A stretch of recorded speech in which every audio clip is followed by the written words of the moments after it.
ম্যাথে আমার প্রবলেম হয়েছে মূলত জিওমেট্রিতে আর পাটিগণিতে হালকা পালকা, কিন্তু জিওমেট্রিতে যেটা আসছে সেটা হচ্ছে 7 থেকে একটু বেশি আসছে, মানে একটু হার্ড হয়েছে জিওমেট্রি। সাধারণ জ্ঞানও অনেক বেশি কমন পড়েছে সাম্প্রতিক, আর বোর্ড বই থেকে অনেক বেশি প্রশ্ন হয়েছে। বোর্ড বই থেকে অ্যারাউন্ড 20 মার্কের মতো প্রশ্ন ছিল। তুমি কেমন আছো? আলহামদুলিল্লাহ ভালো। গতকাল তো তোমার ক্যাডেট কলেজ ভর্তি পরীক্ষা অনুষ্ঠিত হয়ে গেল। তো সেখানে তোমার পরীক্ষা কেমন হয়েছে? আমি মোটামুটি ভালোই পরীক্ষা দিয়েছি। ওকে।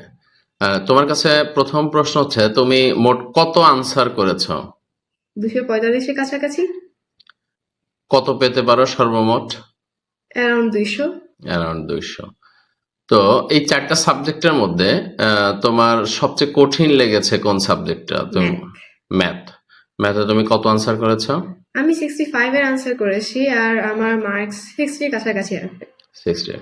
ম্যাথে আসলে এত কঠিন লাগার কারণ কি? এখানে হচ্ছে মূলত কোন টাইপের প্রশ্ন বেশি আসছিল, মানে কোথা থেকে প্রশ্ন আসছিল বলে মনে করো? ম্যাথে আমার প্রবলেম হয়েছে মূলত জিওমেট্রিতে আর পাটিগণিতে হালকা পালকা, কিন্তু জিওমেট্রিতে যেটা আসছে সেটা হচ্ছে 7 থেকে একটু বেশি আসছে, মানে একটু হার্ড হয়েছে জিওমেট্রি। ওকে। আর এমনি আসছিল কোথা থেকে প্রশ্ন বেশি তোমার ধারণা? 7-এর বর্তমান বোর্ড বই থেকে। এছাড়া আর কোনো মনে আছে কি? আর একটা প্রশ্ন ছিল, একদম লাস্টের প্রশ্ন, সেটা হচ্ছে গত বছরের 7-এর বোর্ড বইয়ে খুব সম্ভবত ফার্স্ট অধ্যায়ে ছিল। সেটা হচ্ছে একটা বক্স ছিল, সেখানে কিছু ক্লু দেওয়া ছিল এবং শর্ত অনুসারে ওই সংখ্যাটা বের করতে বলা হয়েছিল। এরকম একটা প্রশ্ন এসেছিল। ওকে। ইংলিশ প্রশ্নটা কেমন হয়েছে? ইংলিশ প্রশ্ন অনেক ইজি আসছে, সবাই 80+ নাম্বার আসবে, সবাই 80+ নাম্বার আসবে, আমারও তাই আসবে। ওকে।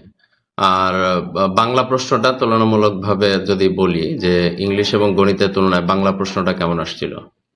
বাংলা স্ট্যান্ডার্ড কোয়েশ্চেন ছিল। তোমার কেমন নম্বর আসবে?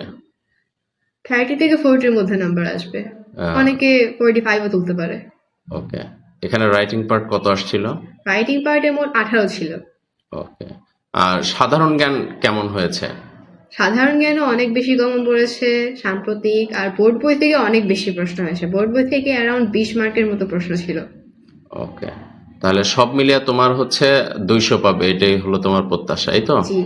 তাহলে তুমি কি আশাবাদী এবছর লিখিত পরীক্ষা উত্তীর্ণ হওয়ার ব্যাপারে? জি, ইনশাল্লাহ। ঠিক আছে ইমো, তোমার জন্য শুভকামনা রইল।